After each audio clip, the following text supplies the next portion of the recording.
Hello ladies and gentlemen, my name is Lucian Greymark, playing some Dark Souls.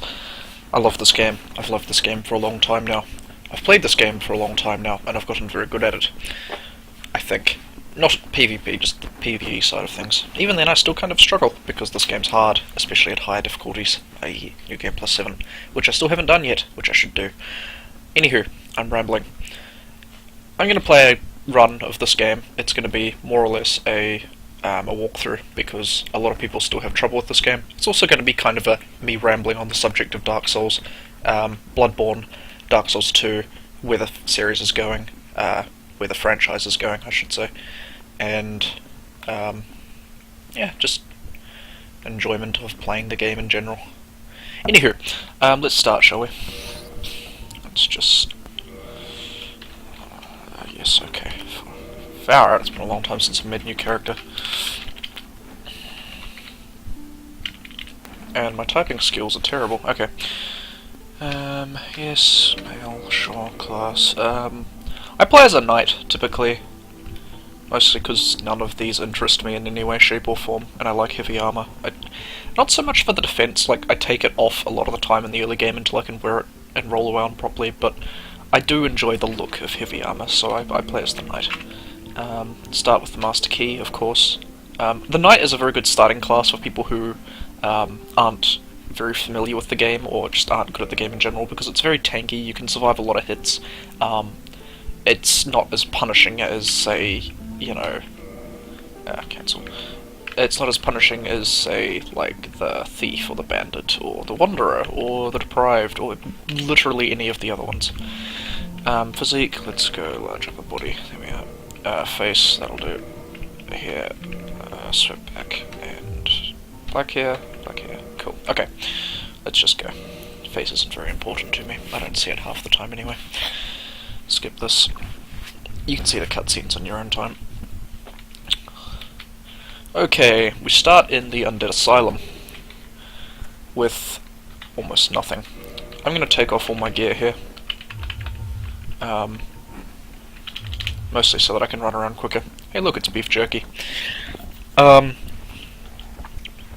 So, this is the tutorial area of the game. Those dudes back there you can kill, but they give you barely any souls and they don't fight back, so it's not really worthwhile.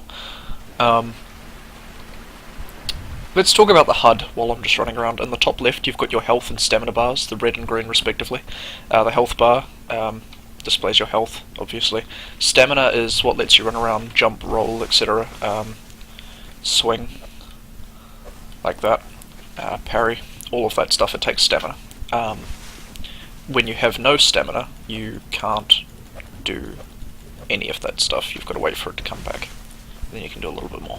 So that's stamina. Next to that you've got your humanity counter. That counts the number of liquid humanities you have on your person at any given time. Liquid humanities are helpful for a bunch of things, and I'll talk about them a bit later on.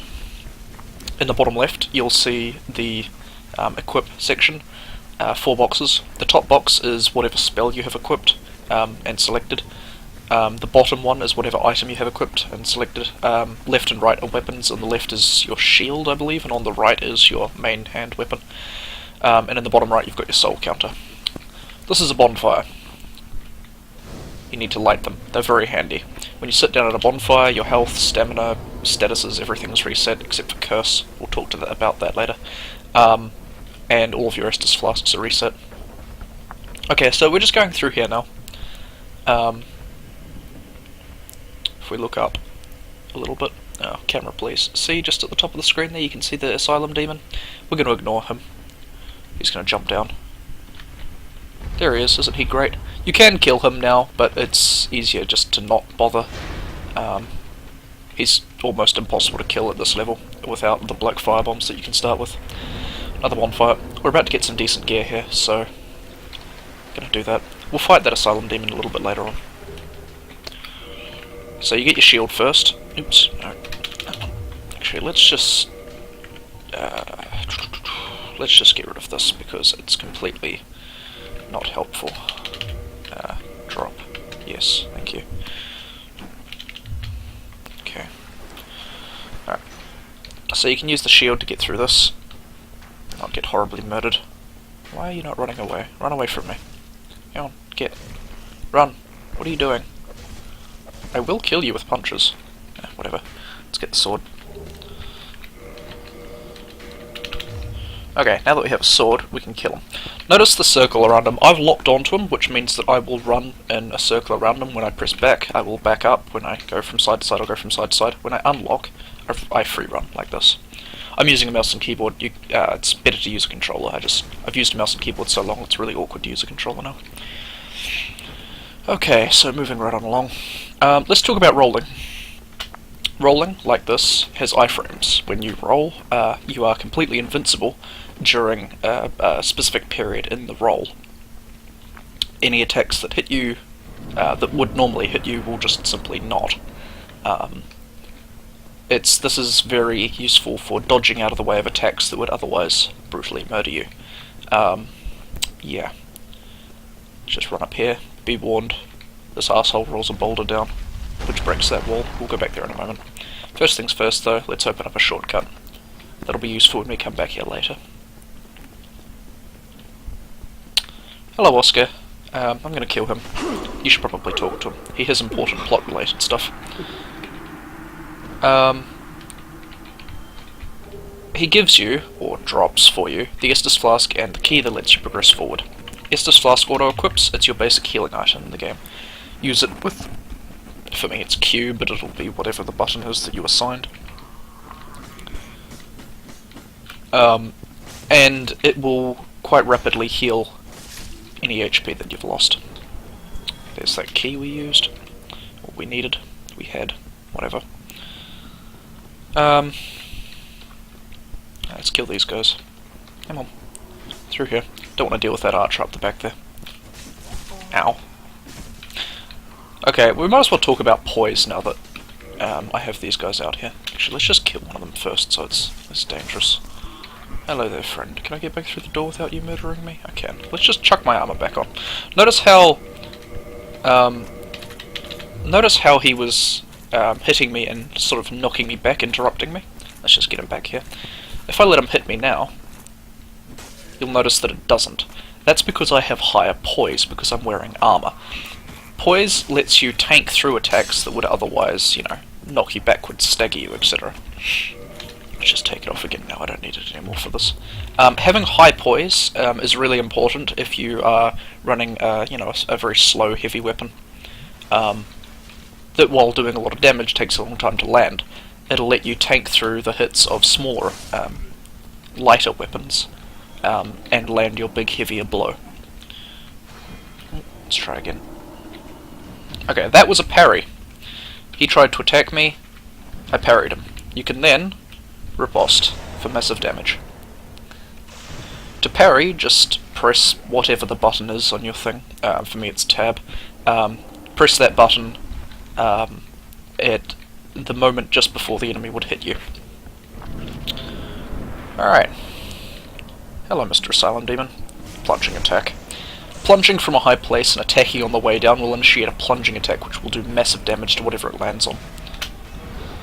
See how I rolled there to avoid the damage? And again. That one wouldn't have actually hit me, but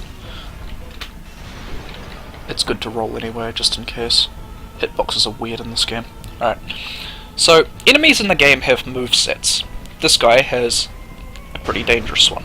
Later in the game we meet some of his big brothers and they're pretty scary.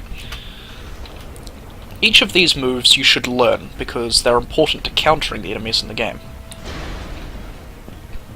I've fought against this enemy type for so long now that I will take minimal damage in this fight, just because I know what he's going to do when he's going to do it. And how to deal with each of those things. See? Some enemies have harder movesets to deal with than others, like those hollows I was fighting earlier. They've got very quick attacks that can hit you even when you're not expecting it. Ow. And even then, sometimes we make mistakes. I was actually completely surprised by that attack, I don't see it much. Mostly because I'm actually, delaying this fight. Could have just killed him like that. I was delaying the fight to talk a little bit more. Don't usually see that one. Anywho, he nets you a key. which opens this door, and a humanity sprite. These are vitally important. Every one of them is worth its weight in, well, everything. We'll talk about those a little bit later once we get to filing. For the moment, notice that I have 2200 souls in the bottom right there, 2280 to be precise. Souls are the universal currency in the game. They help you level up, they help you buy and upgrade items, they help you unlock new areas, just everything is done with souls. Okay, we're out of the tutorial area and we're in Filing Shrine. Let's talk about the humanity sprite before we end this shorter episode, and we'll get into the Undead Berg in the next one. I just picked up a few more for the sake of explanation. Notice when I use this humanity sprite, it fully heals me, and increases my liquid humanity counter by 1. What you can do with liquid humanity is numerous and varied. You can use it to give to NPCs for rewards in certain situations. You can use it to kindle bonfires to give you more Estus recharges. I'll talk about that in a sec. And finally, and perhaps most importantly, you can spend a liquid humanity to reverse your hollowing and become human. When you're human, you have a higher item drop rate and curse resistance. It also lets you engage in multiplayer. Notice that I've got 10 Estus Flask uses. In the bottom left there, every time I use it, I use one of my uses. I can sit at the bonfire now, and that'll go right back up to 10. This bonfire has been kindled once. It starts kindled.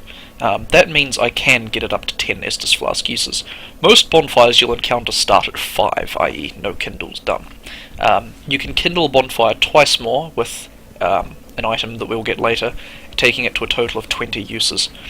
Having more Estus uses between bonfires is important because it's your primary healing item. When you take damage, you need to heal. So having more healing charges, especially for newer players, lets them survive through more encounters before they need to, go back to a bonfire. Feeling kind of awkward being naked again, so we're going to chuck some armor back on. And say goodbye for now. That was the Undead Asylum. My name was Lucian Greymark playing Dark Souls, and I'll see you in the next episode. Bye-bye.